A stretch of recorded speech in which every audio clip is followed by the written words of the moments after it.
Good morning. Welcome to Western European Politics. Today we're going to talk about the lectures on the French Revolution.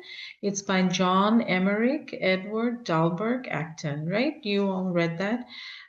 So sorry we could not meet today. The roads are pretty bad. And so I am posting this lecture on Zoom. So the main question that you all have for the theory section, which is the first 5 weeks of class, is to look at the readings and try to understand how the state and civil society developed in Western Europe, right? In the medieval period going on to the modern period. So, in this reading, we're looking at the French Revolution from the viewpoint of somebody who is actually from a more current time, right? So, let's look at the social context during which the book is written. It's published in 1910. And this is 60 years after Marx and Engels wrote the Communist Manifesto, right? So, talking about class issues is kind of common within the academic norm by then. In the 1970s, 17 rather, the Bolshevik Revolution happens. 1920s, the Communist Party is created, right?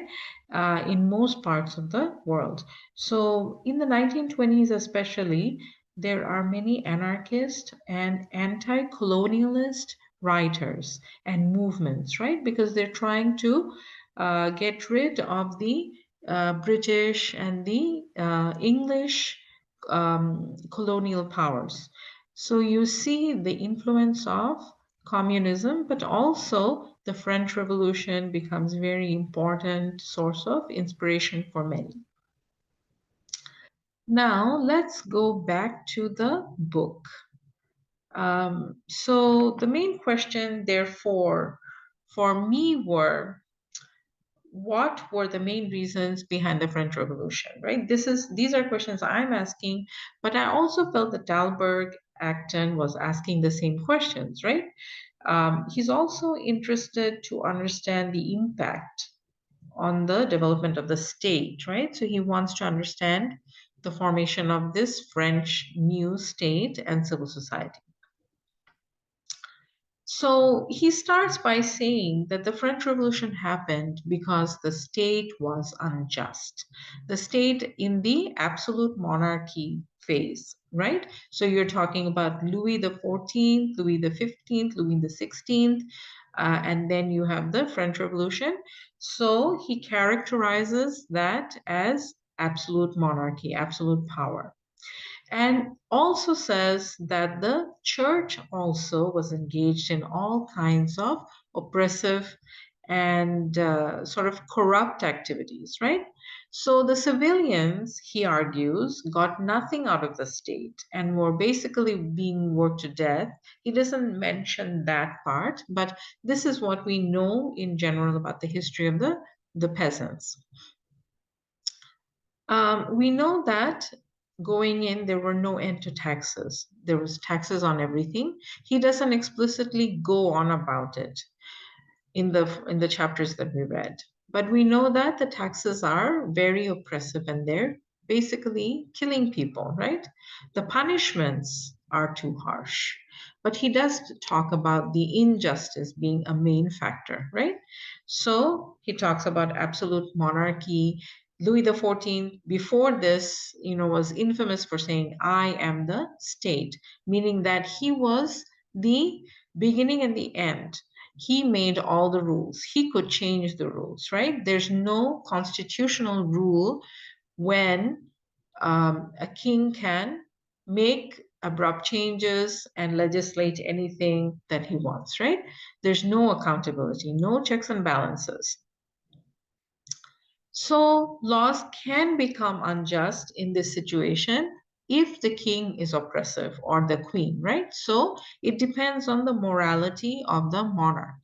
So you need to have justice in law and order. That's what um, the author Dalberg Acton is suggesting to us is that law and order has to be just. It cannot just be customary. It cannot be made by the absolute monarch. There should be an element of justice. And so he talks about the church, the tyranny of the church, also killing justice, right? Destabilizing the state because the tyranny is so high, people are getting upset with the church. And so all kinds of movements were created to fight the church, and it ends up destabilizing the state, right? But Christianity, he says, is based on justice. And so the church essentially is killing Christianity. That's what he's alleging, right? The state of the economy. So he actually talks about this in chapter 1 and then again in chapter 3, which some of you may have read, but it wasn't a requirement. He keeps saying, look, the state of the economy is great. France's economy has doubled in production due to the working and business class. That's what he's saying under Louis XVI. Dalberg Acton then calls the majority of the people, even the productive classes, right? He says they are the profitable classes because they're creating the profit.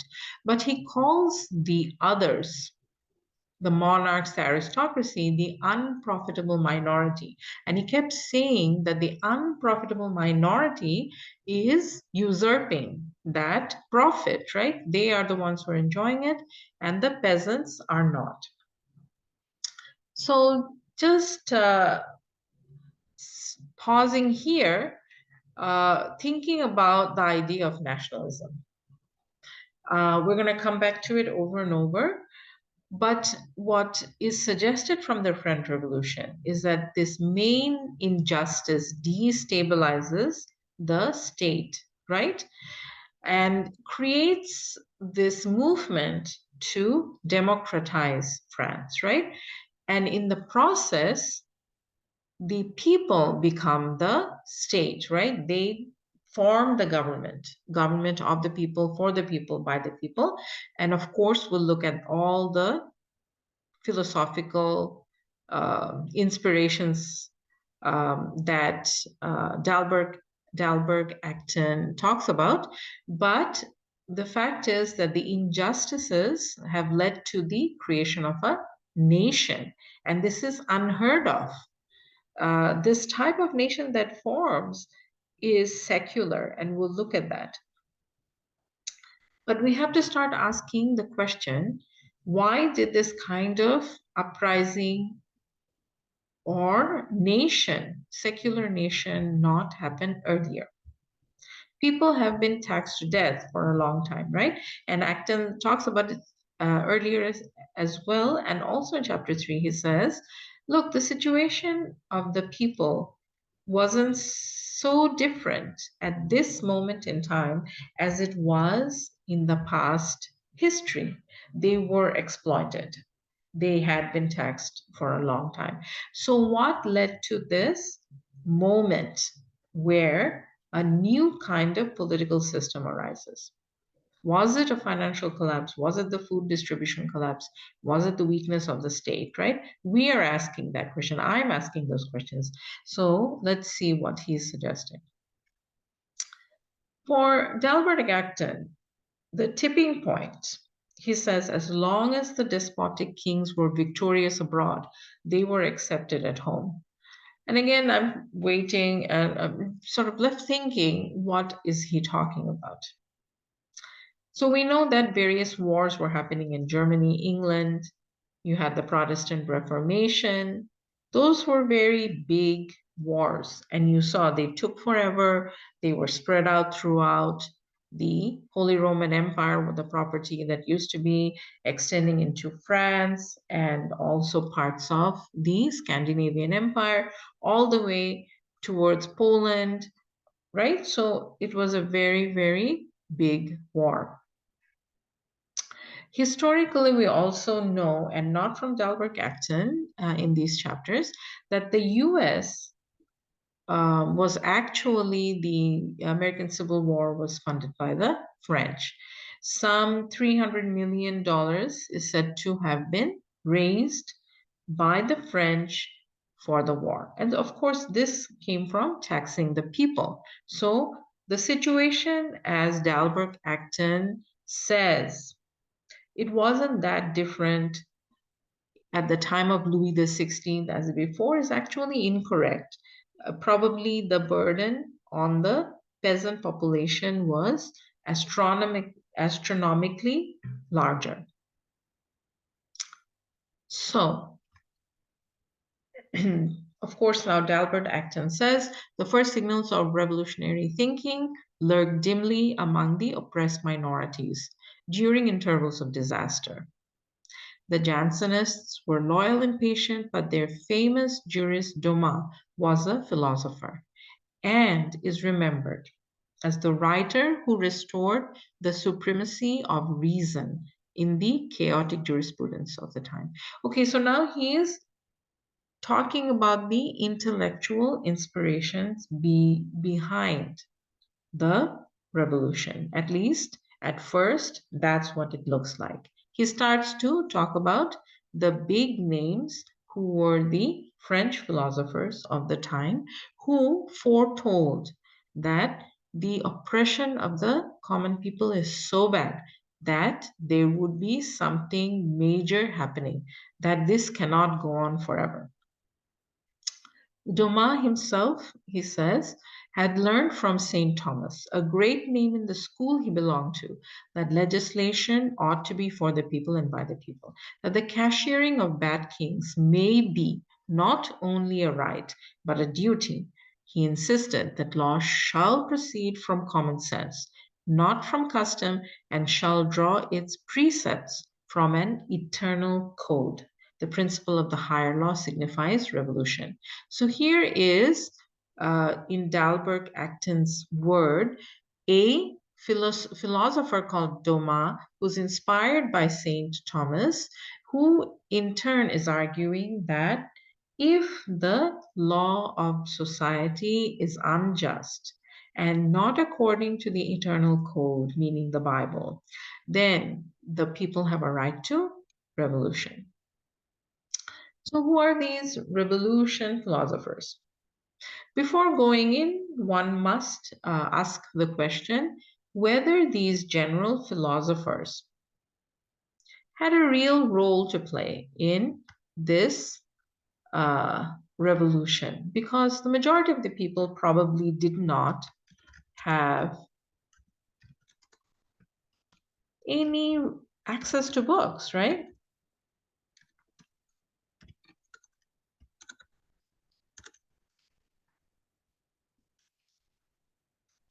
This is something to think about as we move in to the question of, or rather, explore the role of the philosophers. So, this is something we have to think about. Did the philosophers have a role to play in the middle class? And perhaps the revolution is really a movement that begins with the middle class.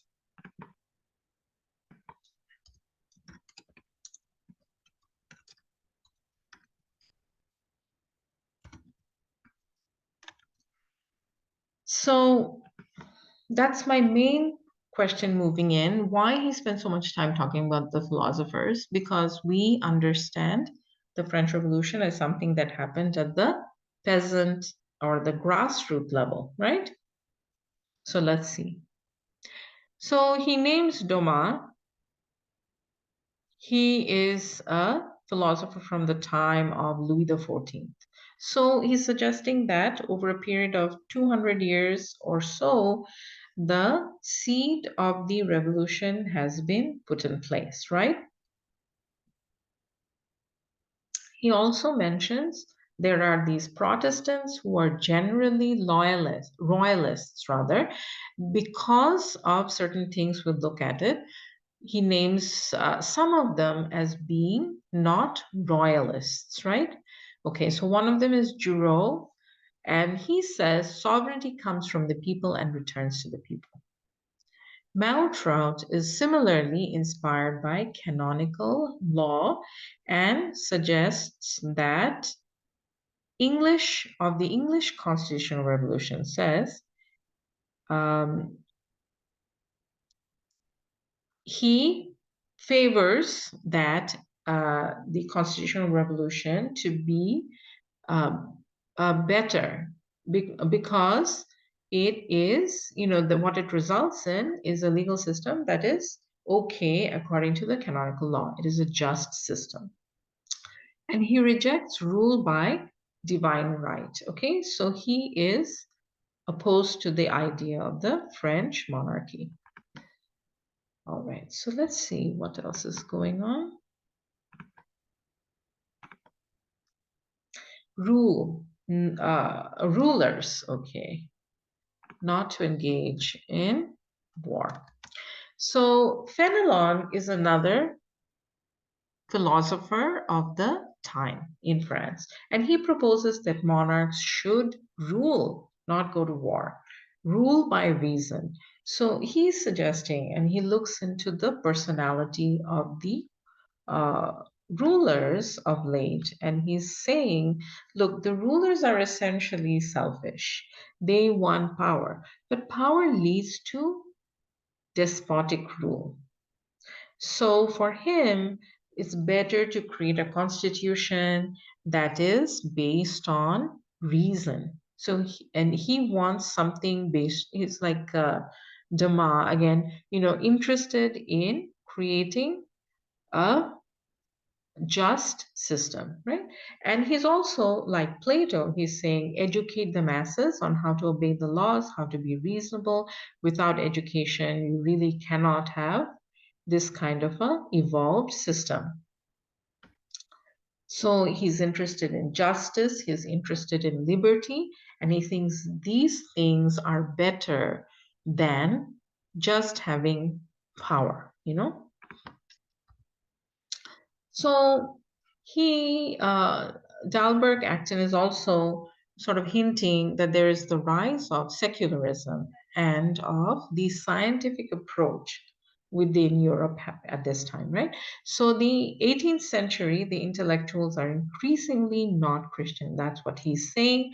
In France, many want to leave religion behind and become secular, just like in England.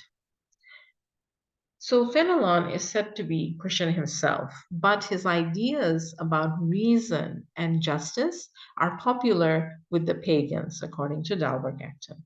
The historian should be neutral when studying countries. That's what he's saying, right? So he's saying objectively try to understand what you are examining.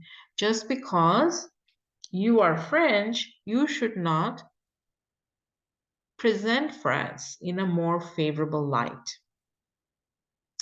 So Fenelon, according to Dalbert Acton, is supposedly opposed to war. He wants to create just society, and he's sort of inspired by other things that are happening around him. He's also talking about Argenson. So Argenson is a minister of foreign affairs in 1745 during Louis XV. And he also foretells that revolution will be preceded by the slaughter of priests in the street. For Argenson, um, he's observing that the country is coming apart due to the corruption in the church, due to the excesses of the crown. So he wants to he thinks all of these aristocrats will be replaced and should be replaced by rule of law by reason, right? Rule by reason. That's his main thing. So all these people do exist in French society. That's what Dalbert Acton is saying, is that this revolution is being foretold. It's being projected by the political philosophers of the time, by the political elites. So Turgot, he is a member of the clergy, and he too talks about the need for moral development. And he's talking about the church and arguing that there should be a move away from sin, from the corruption of the mind, and all the activities of the church. And he says this is progress. So history is one in which progress happens. So he's suggesting that it is possible, and rather he's suggesting that if we have revolution, then it will definitely be in the positive direction. So what we're seeing is Dalberg Acton is sort of asking the question, um, what would be the relationship between the church and the state, right? The relationship is really under being tested at this point, right? So in England, we know that the church and the state have separated in some way. He seems to think that the scholars in France at the time are becoming secular. They spend less time thinking about the relationship. He says, liberty without belief is not complete. So Dalbert Acton is proposing that states don't do away with the church. Secularism, peace, and the modern state. So what we saw this far is that in the Middle Ages in Europe, many wars were happening due to religion, right? You had the Protestant Reformation, and you had all these Protestant versus Catholic wars. So it really, this question is about the type of nationalism that can develop in a state when religion doesn't galvanize people to fight wars. What happens when you don't have religion as the glue? So we see a turning point happening in the French Revolution. The philosophers are saying, look, we have come to a place where people, desire a good life and they're not going to tolerate the injustices of the church or the monarchy. And it looks like the church has become very unpopular.